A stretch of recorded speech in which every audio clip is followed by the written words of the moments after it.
During the past 2 decades, I've encountered the glorious sea cloud in numerous backdrops.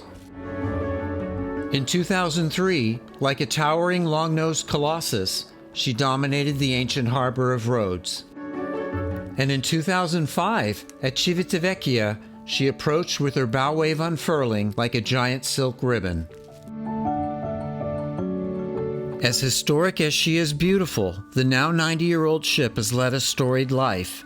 She went from private mega yacht to warship and then back to mega yacht. For a time, she was a bachelor pad for Hollywood starlets, then was left to rot, and finally was lovingly restored. Now operating for Sea Cloud Cruises, she carries up to 67 pampered guests and is often fully booked years in advance.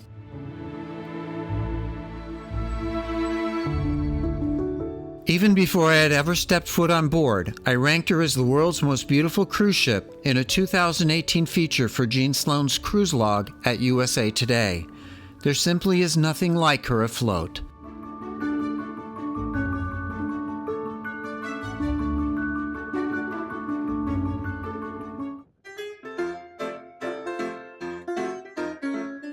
Designed by Cox and Stevens for Gibbs and Cox, the renowned firm that would go on to design a veritable fleet of American ocean liners known for speed and safety, the ship was the dream child of serial heiress Marjorie Merriweather Post.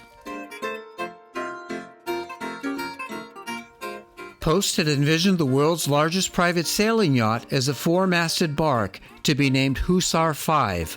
She and financier husband E.F. Hutton had the ship built at the Friedkrupp Germania Werft shipyard in Kiel, Germany, a yard known for building the world's finest yachts.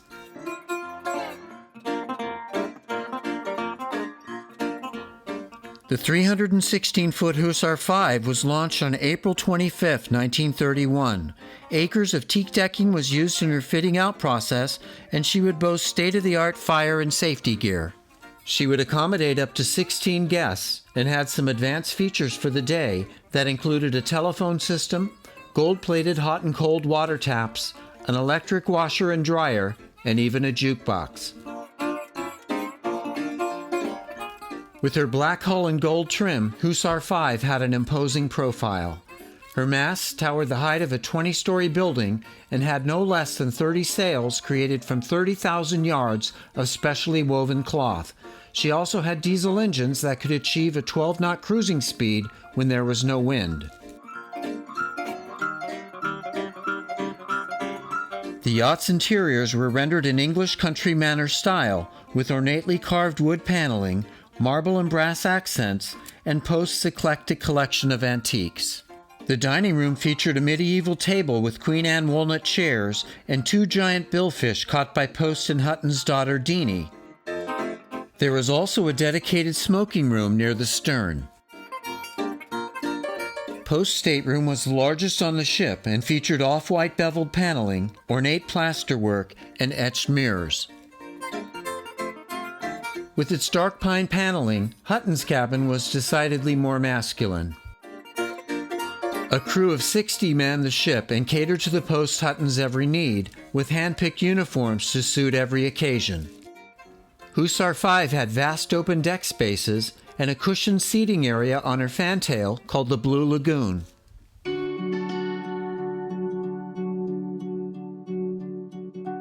The ship sailed on long and often exotic voyages, calling at a variety of places, from Haiti to the Galapagos, the South Pacific, Hawaii, and even Alaska. There was, however, trouble in paradise. Hutton's infidelity caught up with him in 1935 when Post divorced him, had the yacht painted white, and renamed Sea Cloud.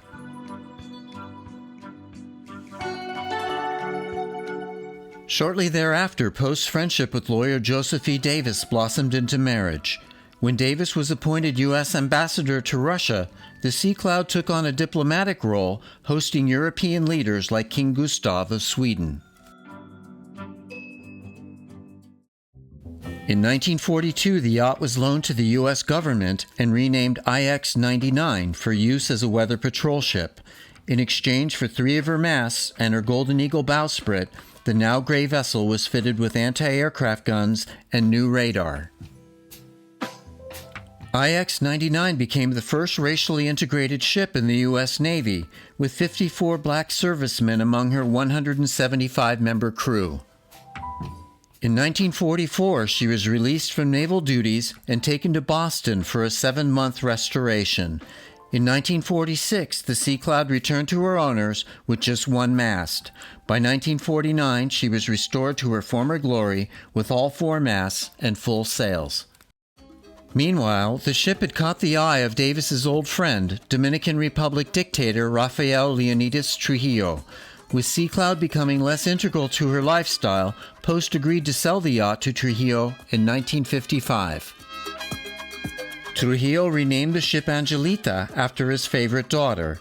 For her official role as the Dominican state yacht, she was re-engined with new diesels and fitted with a cannon on her bow. In 1958, Angelita sailed to Los Angeles, where she became the floating bachelor pad for Trujillo's playboy son Ramfis. The yacht's wild parties became legendary, and Ramfis' starlet paramours were lavished with sport cars, diamond necklaces, and fur coats, all at the expense of the Dominican people. At one point, Jaja Slept Here was even painted on the ship's hull. In 1961, dictator Trujillo was assassinated. At that time, the yacht was renamed PATRIA. In 1964, the by then largely neglected vessel was sold to new owners who renamed her ANTARNA for intended luxury cruising. After being tied up in litigation, ANTARNA was sold again for intended use as a school ship in 1969. She spent the next 9 years deteriorating in Panama until being purchased by a team of German investors who sailed her back to Hamburg, where she was lovingly rebuilt into the Sea Cloud we know today. In addition to a painstaking restoration, Sea Cloud was given 2 blocks of new cabins that expanded her guest capacity to 64. For many of the Sea Cloud's most ardent fans, the sails are the main attraction. They are unfurled as much as possible during every voyage, and while guests don't have access to the bowsprit or mast climbing, they can participate in the handling of the lines. According to some sources, the ship would have handled even better with just 3 masts, but Post envisioned her as a 4-masted barque, and that's exactly what she got. Including the flying bridge, which has cushioned deck chairs and offers great views over the bow and wings, Sea Cloud has 4 guest decks.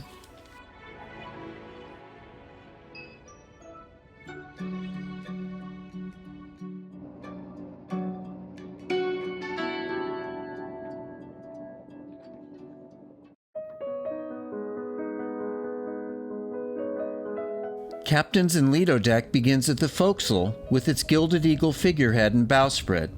This is a crew area, but it does provide nice views of the ship's sails and superstructure.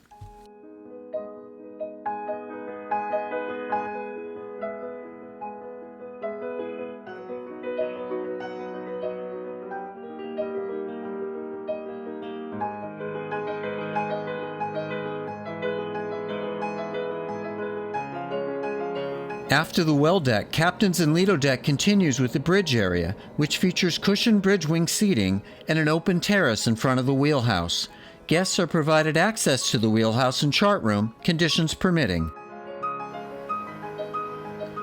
The Sea Cloud's wheelhouse contains both modern and original equipment, as well as original HUSSAR V brass fire and safety panels.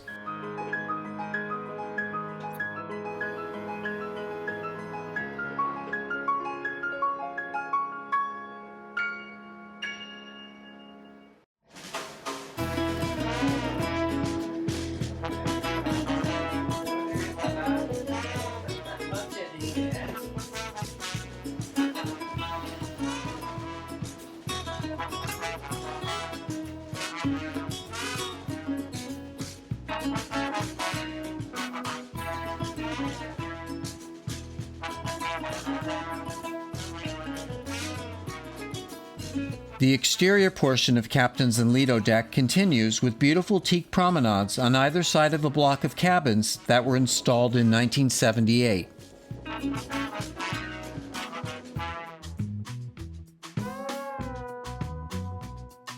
Of the 8 cabins on this level, 2 are forward-facing Category 1s. These feature double beds and, like all of the ship's modern cabins, have marble bathrooms with a shower and, yes, gold-plated hardware. 6 slightly smaller Category 2s are directly aft of the Category 1s on Captain's and Lido deck.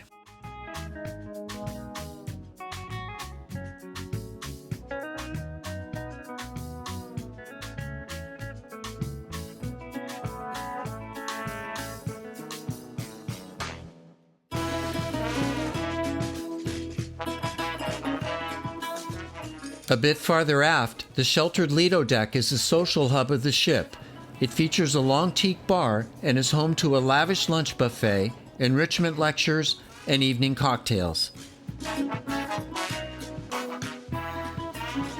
At the far aft end of this level, the Spanker deck is an open terrace with cushioned seating under the Spanker mast. It offers a great view over the stern and stargazing at night.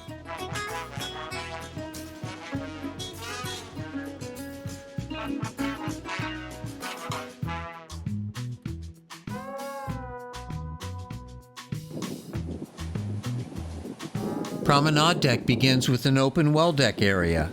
From here, you can spot the 5 brass chevrons the ship earned for each of her 6 months of World War II service.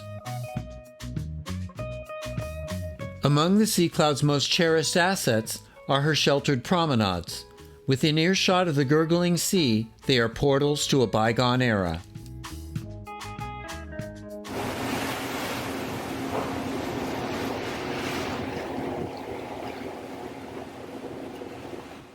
Four of the ship's most interesting and affordable cabins open directly onto the promenade. These Category 5 upper and lowers were formerly officers' quarters.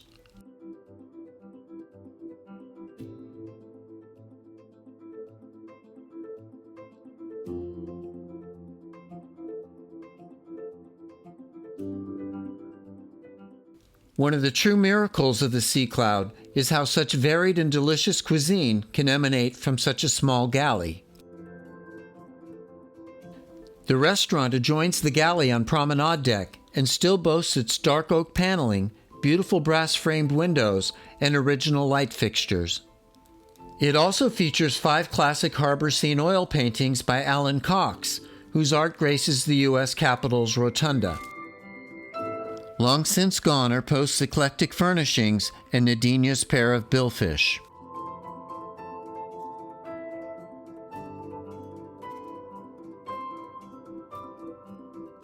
The pine-paneled lounge adjoins the restaurant. On its aft bulkhead, a painting of the Sea Cloud was gifted by the late Dina Merrill, the glamorous movie star also known as Nadinia, the Hutton's daughter who grew up on the ship. The lounge features an electric marble fireplace that, if you look closely, bears the scars from dart-throwing soldiers in World War II. Among the room's finer details is a carved walnut relief above the fireplace.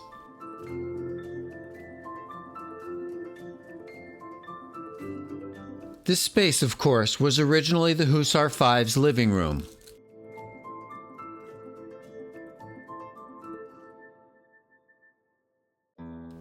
There's now a bar on its port side and a small library with German and English books.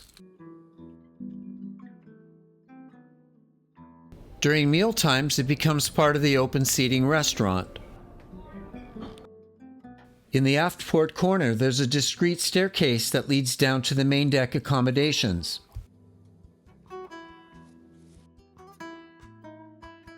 From here, the sheltered promenades continue aft past another block of cabins added in 1978. This part of the ship was originally home to the smoking room, which along with part of the aft shelter deck was replaced with 10 guest cabins. 8 Category 3 cabins have twin beds and windows that look out onto the promenades.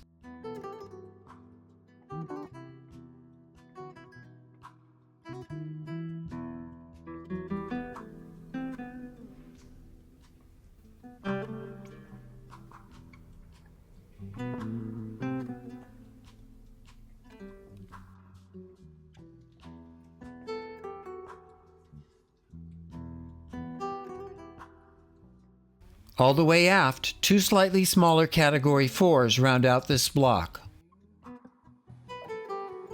The Promenade Deck Fantail is home to the Blue Lagoon, a cushioned area that wraps around the transom. Guests do here what they have for generations by laying back and looking upwards.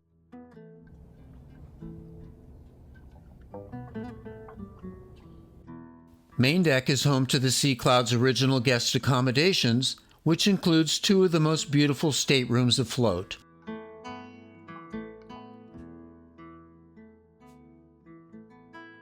A central passage that doubles as an informal living room with intimate seating alcoves connects the 10 main deck staterooms.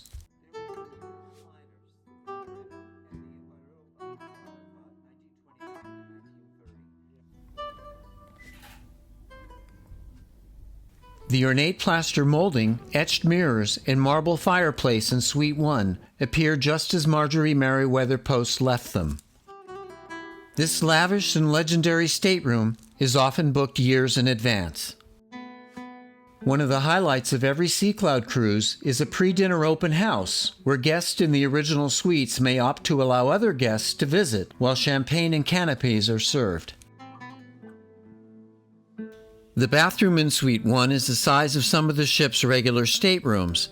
It features Post's original dressing table and the original gold-plated swan water taps. There's a private courtyard between Suites 1 and 2 with vitrines that display original HUSSAR V and Sea Cloud china. When Post divorced Hutton, for better or worse, she had all of his belongings and furniture removed from Suite 2. Even so, this remarkable stateroom still boasts its original beveled pine paneling and marble fireplace.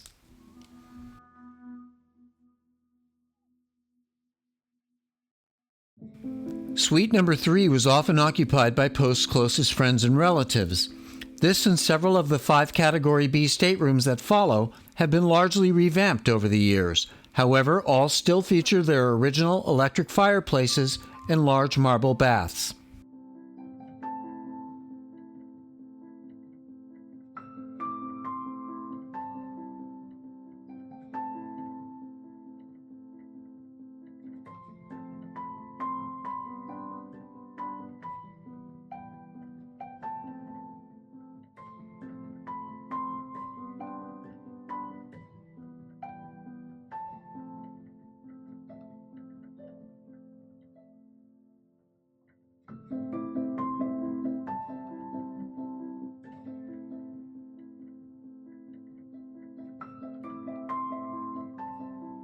Number 7 on the starboard side is also a special note for its two-tone paneling and for having been the childhood residence of Nadine Hutton.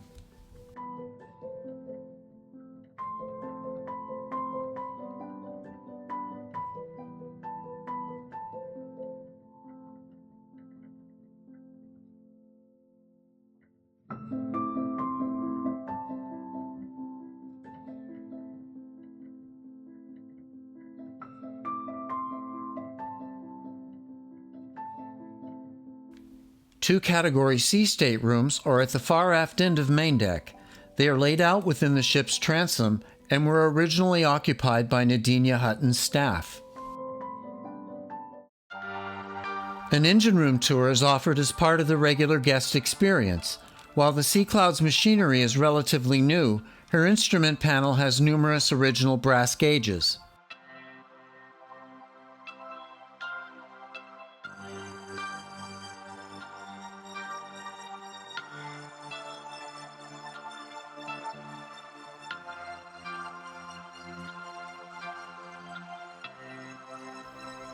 Although the ship's sails are employed whenever possible, the Sea Cloud's 4 Enterprise diesels can drive her twin screws at a service speed of 12 knots.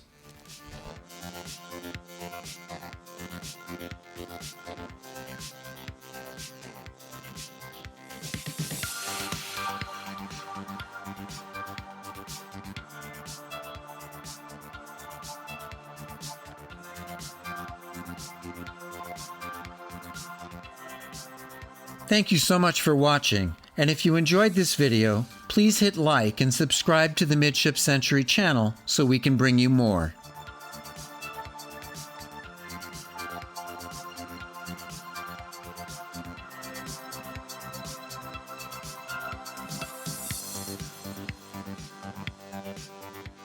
Also available from Midship Century is our latest DVD, Torn Castle, which tells the story of the RMS Windsor Castle from her glory days to her sad demise at Alang.